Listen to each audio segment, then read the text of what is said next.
C'est ce qui s'appelle un pari gagnant. Plus de la moitié des salariés de la Redoute vont toucher un gros chèque, 100 000 € en moyenne par personne. Un joli retour sur investissement pour les 1500 employés qui ont pris des parts dans leur entreprise entre 1 et 160 €. Cette valorisation, c'est le partage de la valeur qui a été créée durant toutes ces années par le travail des collaborateurs. On a cette multimillionnaire américaine qui dit « Moi, je me nourris de pâté pour chat pour faire des oreilles ». C'est dans une télé-réalité aux États-Unis pour voir si les millionnaires vivent comme nous.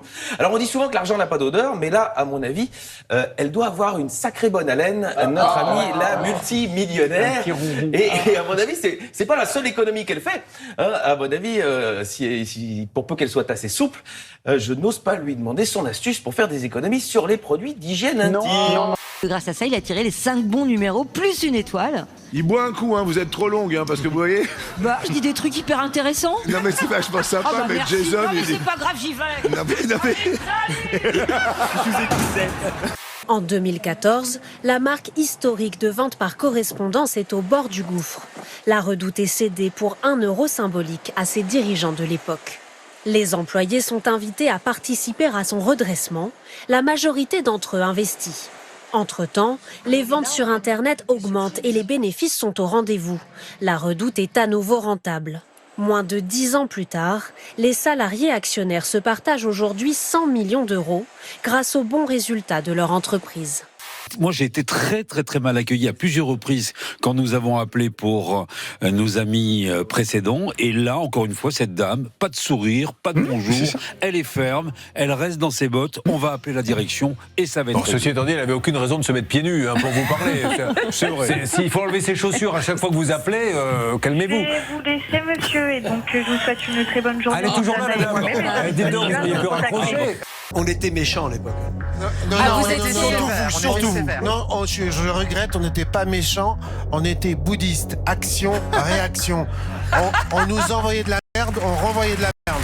Attention. Sors de ma chambre. Je sors. T'auras envie de discuter. Kenna, elle en profite pour dire à sa maman, je suis en colère après toi finalement.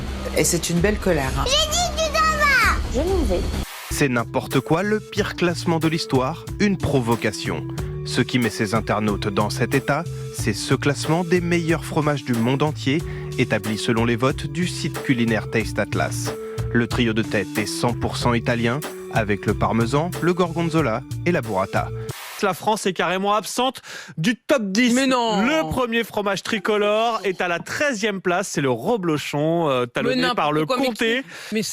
Plus loin, on trouve le Mont d'Or, 26e, le Beaufort à la 31e place, le Neuchâtel à la 33e. En fait, il n'y a que des surprises dans ce classement. Le 5e est un fromage mexicain, le Oaxaca, je ne connaissais pas. Tu vois, j'ai ramené des produits de saison. C'est quoi ça? Ça, c'est une tub alors. C'est un butternut.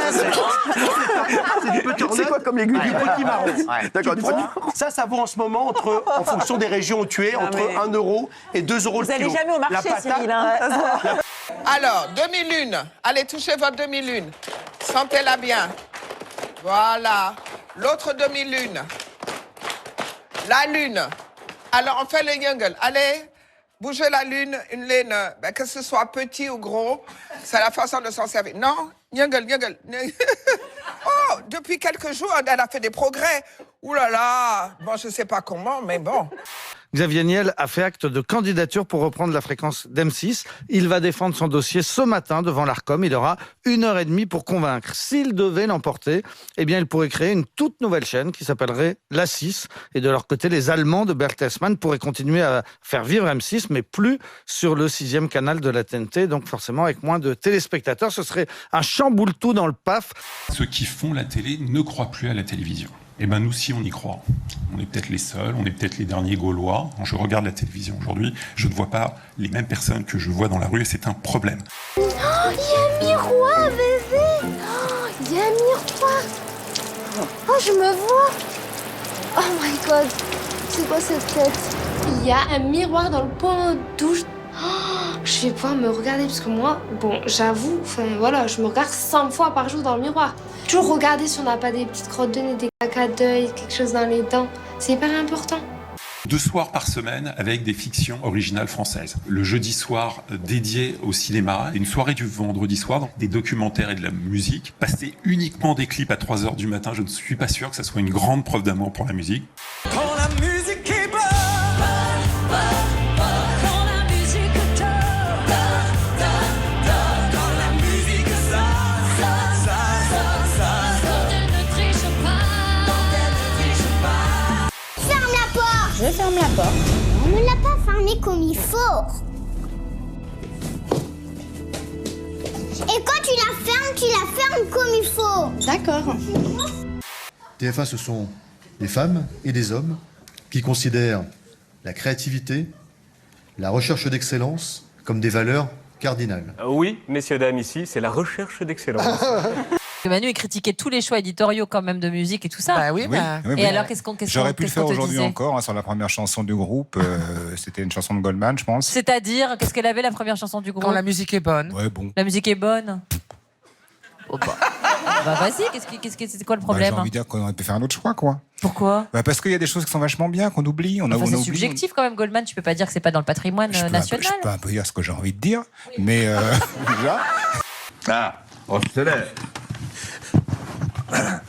Aquelas montañas que tan altas son, men pechón de ver más amorosos son. On n'est pas dans le karaoké, hein. Ça chante vraiment bien. La chanson de Goldman, il y a 2 accords, je crois, à peu près, 3. La mélodie, non mais c'est pas une critique. Il y a plein de chansons avec 2 accords, mais la mélodie était quand même assez minimaliste. On peut se permettre de leur faire chanter des choses assez incroyables. C'est en ça que je dis que voilà, le choix par rapport aux artistes qui sont présents est toujours un petit peu en dessous. Il y a quelqu'un qui a peur des rats ici ou pas? Un écureuil. Bah, et Amélie, elle a pas peur des rats, c'est un faux. Il n'y a pas de souci si je le lance comme ça. Voilà.